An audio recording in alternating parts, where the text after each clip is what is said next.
বাংলাদেশের ইতিহাসে এখন একটি অনন্য মুহূর্ত চলছে।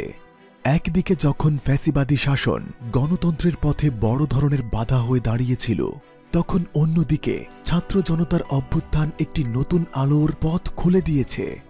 ২০২৪ সালে ছাত্র জনতা শেখ হাসিনার পতনের দাবিতে এক দফা ঘোষণা করেছিল,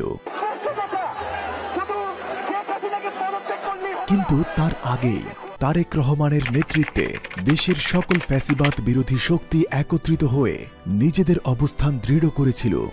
হাসিনা সরকারের পতন ঘটেছিল ২০২৪ সালের ৫ই আগস্ট।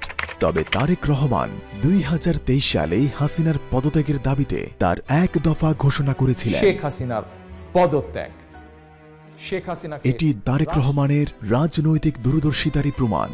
তিনি কেবল সময়ের সঙ্গে তাল মিলিয়ে চলেননি, বরং তিনি ভবিষ্যতের পথও নির্ধারণ করে দিয়েছেন। আজকের বাংলাদেশের রাজনৈতিক পরিস্থিতি যেখানে বিভাজন এবং বিভক্তি প্রকট হয়ে উঠেছে, সেখানে তারেক রহমানের নেতৃত্বে ঐক্য প্রতিষ্ঠা একটি ঐতিহাসিক পদক্ষেপ।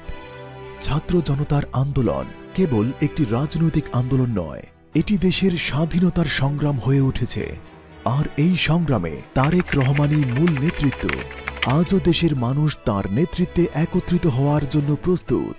এই ঐক্য শুধু রাজনৈতিক দিক থেকেই গুরুত্বপূর্ণ নয়, এটি একটি বৃহত্তর সামাজিক মুক্তির সংগ্রামও। বিএনপির ভারপ্রাপ্ত চেয়ারম্যান তারেক রহমান বাংলাদেশের রাজনৈতিক প্রেক্ষাপটে আজ এক অপরিহার্য নেতৃত্ব।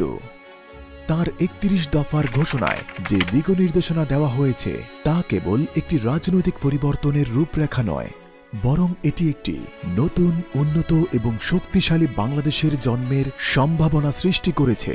তারেক রহমানের পরিকল্পনায় যে দ্বিকক্ষ বিশিষ্ট সংসদ প্রতিষ্ঠার কথা বলা হয়েছে, তা বাংলাদেশের ইতিহাসে একটি নতুন যুগের সূচনা করবে।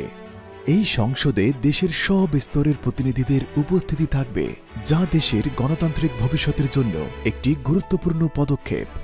উচ্চকক্ষে দেশের বিশিষ্ট নাগরিক, শিক্ষাবিদ, সমাজবিজ্ঞানী, প্রশাসনিক অভিজ্ঞতা সম্পন্ন ব্যক্তিরা থাকবেন, যারা দেশের আইন প্রণয়ন ও নীতিগত সিদ্ধান্ত গ্রহণে সহায়ক ভূমিকা পালন করবেন।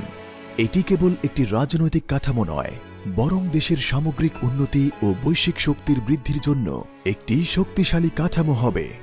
তারেক রহমানের নেতৃত্বে যে জাতীয় সরকার প্রতিষ্ঠার প্রস্তাব করা হয়েছে, তা কেবল বর্তমান সংকটের সমাধান নয়, এটি দেশের ভবিষ্যতের উন্নয়নের জন্য একটি শক্তিশালী ভিত্তি তৈরি করবে। ৩১ দফায় যে সুস্পষ্ট পরিকল্পনা রয়েছে, বিশেষ করে দ্বিকক্ষ বিশিষ্ট সংসদ এবং ২ টার্মের বেশি প্রধানমন্ত্রী থাকতে পারবে না, এই সিদ্ধান্তগুলো দেশের গণতান্ত্রিক কাঠামোকে এক নতুন দিগন্তে নিয়ে যাবে। বাংলাদেশের বর্তমান পরিস্থিতিতে যেখানে ফ্যাসিবাদ শাসন জনগণের অধিকারের উপর নির্যাতন চালাচ্ছিল, সেখানে তারেক রহমানের নেতৃত্বে ঐক্য প্রতিষ্ঠা ছিল এক ঐতিহাসিক পদক্ষেপ। আওয়ামী লীগ যখন একদলীয় শাসন ব্যবস্থা প্রতিষ্ঠা করতে চেয়েছিল, তখন তারেক রহমানের নেতৃত্বে দেশের সকল ফ্যাসিবাদ বিরোধী শক্তি একত্রিত হয়ে গণতন্ত্র রক্ষার সংগ্রামে নেমেছিল। বিএনপি সহ অন্যান্য রাজনৈতিক শক্তি একত্রিত হয়ে এই আন্দোলনকে শক্তিশালী করেছে এবং আজ আমরা ঐক্যবদ্ধ হয়ে সামনে এগিয়ে যাচ্ছি।